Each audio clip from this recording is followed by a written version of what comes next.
Welcome to Tafaribtm, um, my YouTube channel for presenting Set the Captives Free. Uh, the opinions and conclusions that are spoken of on this channel are mine.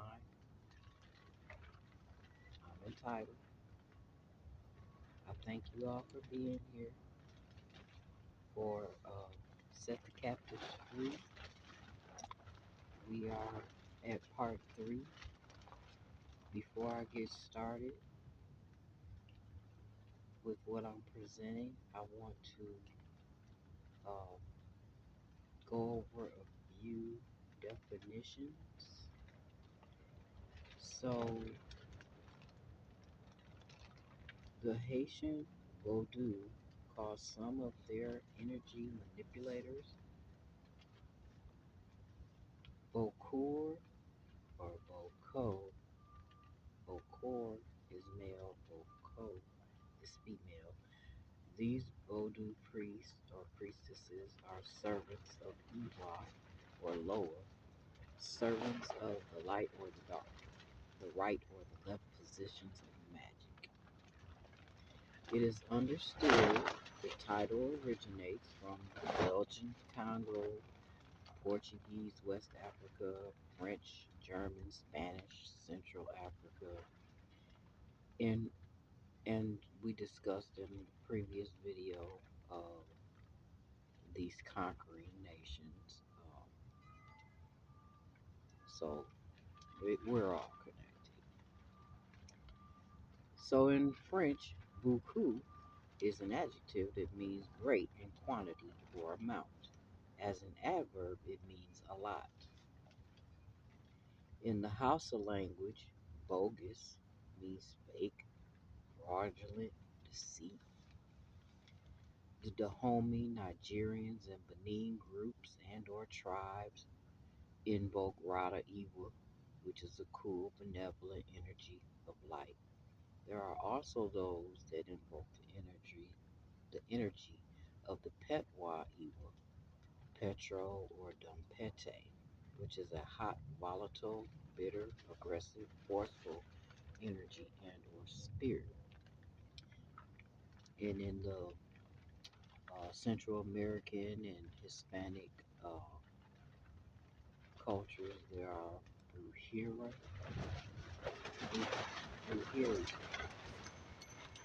Forgive me if I'm not pronouncing these titles and words correctly. I'm a late bloomer. A lot of this is new to me, and so there's that. Um, so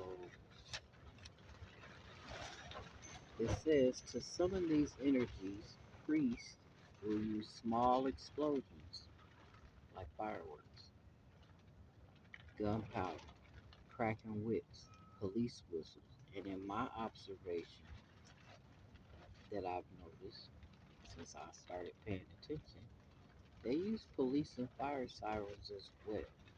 Sometimes you'll hear police and fire sirens that are unfamiliar sounding, that we're not even used to here, or they are sounding in a way that doesn't seem normal. So, has anyone else been hearing small explosions around their home or work and dismissing it as leftover fireworks or small caliber gunshots? And sometimes that may be what it is, but we should be paying a little closer attention at this time in this dispensation. Uh, no matter the time of year or day, pay closer attention. You can protect yourself from spiritual attack once you recognize that's what's going on. So the right hand path is considered the path of light, asceticism, meditation, prayer, modesty, frugality, and restraint from worldly overindulgence. Left hand path is considered breaking from morality and ethics, tantric sex outside of marriage, overconsumption in spirits, non halal and kosher meats, and use of mind altering chemicals. I don't eat meat anymore because of the way we process and kill animals. I know that energy doesn't die, it just transfers. Um, and so, because I understand how our meat is cared for and killed, I don't want any of that energy within my temple. And so, I don't eat meat. So, part three of Set the Captives Free, fearing the dark. So, the use of fearing the dark, the use of witchcraft to control human trafficking captives and, and sustain vulnerability by Luz E. Nagel and Bolaji Owasanori. So it's the article that I read about sex trafficking. Um, Excuse the blowing wind and the birds you'll probably hear. There's a lot going on because we're outside, and I'm inside my tent. Within a tent, technically, it's the bathroom. Because it's a little chilly, and so here we are. There are many conditions that render some people vulnerable aside from the usual, like organized crime, corruption, domestic abuse, poverty, gender, human rights violations, weak laws and weak law enforcement, demand, and opportunity. In addition to being subjected to conditions that render an individual susceptible to being victimized, people, especially children, male and female, and women living in cultures and communities where there is a strong connection to the spirit world, are uniquely vulnerable to sexual violence and forced servitude. There's another article in the New Yorker magazine. Uh, this is a writer that I read before about being proud to be a descendant of a flesh trader. So this article by Adeobi Tricia Nuwabani from July 2019 is called "The Descendants of Captives in Nigeria Fight for Equality."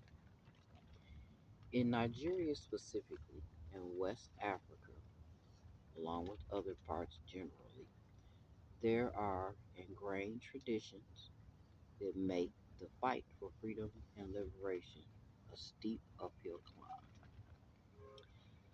These people groups are delineated as the Osu, which are Igbo captives of the Rada Iwa, priests of the benevolent gods, the Ohu, so those are temple priests, enslaved temple priests. The Ohu, excuse the horn blowing, the Ohu are captives of other tribal groups that are generally oppressed. So they are just prisoners of war, I guess, and are oppressed as slaves. The Ume, the captives of Petro Iwa, the priests of the evil deities, and the Dialik, which are called the freeborn, are considered the freeborn. And so that's the caste system in West Africa, Nigeria specifically. Uh, and so these people, aside from the Diala, except for the Diala, are another oppressed caste system, devised by the powerful, no matter how old or ancient the traditions go. And so currently we have a lot of Brahmin Indians coming here, um, who come from an unofficial caste system. And so we as a society are going to have to pay closer attention and break these traditions of a caste system. Caste systems, officially, culturally, or traditionally recognized or practiced, are all demonic,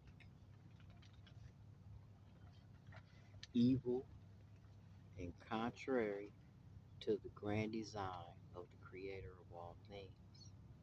This was not the plan of the Creator to have people uh, put into categories to be subjected to enslavement, oppression, and all manner of evil. Contrary to what most American descendants of slavery survivors think, the indigenous, the Native Americans, and even poor white people in the United States, we also exist under a caste system.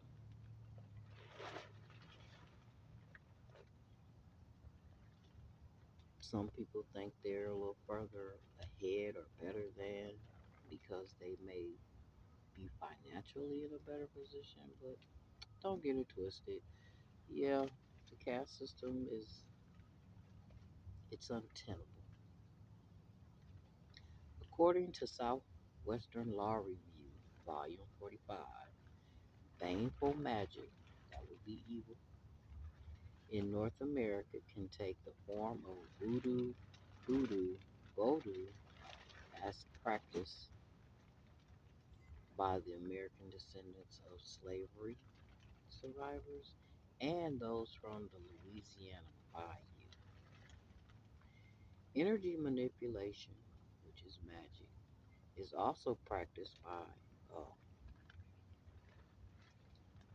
white Americans that adhere to Wiccan and Celtic beliefs and practices.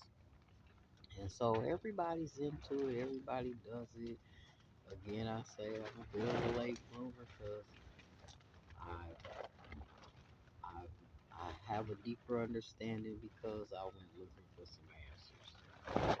So these groups will and have used magic harmfully and destructively.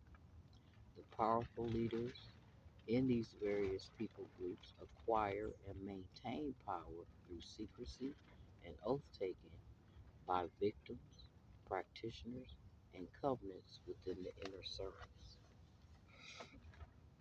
Examples of oath taking scenarios might include politicians swearing an oath of loyalty to a crime boss, organized crime business partners swearing faithfulness to agreements, brotherhoods and gangbangers swearing loyalty among members, and trafficking captives swearing to pay agreed fees for transport and connections, and vowing to not betray traffickers. This would be akin to the attenuation well spell that we spoke of in the earlier video, uh, where the victims are speaking in agreement to facilitate their own enslavement and demise. So there's an occult economy. In addition to the captives speaking deception and destruction over their life, there is also the matter of personal energetic signature items being taken or relinquished to seal the demonic contract, i.e., hair from the head or the body, nails from your fingers or your toes, blood from cutting or sanitary products, personal clothing, and other items specific to that individual carry your energetic signature. And so this is how they're able to keep a lot of people captive because you have an energetic signature that is unique to you. Part of these rituals usually includes speaking a curse over the captured person's life and or soul that they recite or agree to, sometimes by slick word magic by the practitioner. In regards to reneging or divulging the personal organizations involved, sometimes they have the victims agree to some things that can basically enslave, capture their soul, their essence for their lifetime or several lifetimes. Some of these ritual agreements take place in the dream state by adepts of astral traveling and projections. So, sometimes those weird dreams that you have are people that are getting into your subconscious state, um, and working magic over you, or working magic over your consciousness, and then you don't even realize it. Our government has ran these types of programs, so this isn't fairy tale. This is real. So MK Ultra and other government programs play prominently in this version by using various mind-altering drugs and baneful sound frequency magic and hypnosis. And so people know about these conspiracy theories. The government released the documents saying, yeah, we did that. And even though they might release the information decades later, it's out there. It's real. And I think people just are okay with living in denial about some of these things. So the writers the Fearing the Dark article retell of a case in 2011 in the United Kingdom about a British man named Anthony Harrison purchasing Nigerian girls 14 and 16 after being sold into prostitution and conspired against by a juju priest. They were brought to the United Kingdom. Both girls had been subjected to sexual abuse from an early age. Their mental state was damaged in such a way as to make them susceptible to spiritual manipulation. The authorities report it took them 2 years to persuade the girls to talk about their ordeal. Psychologically and spiritually, a person can be deeply wounded from sexual abuse. It glaringly shows one you have no help coming. So, um, I like to keep these videos kind of short because they upload faster. So, thanks for watching. Come back for part 4, and it'll be about my own personal experience of sexual abuse. And so, like, share, subscribe, donate. Um, Thanks for watching. Peace be upon you.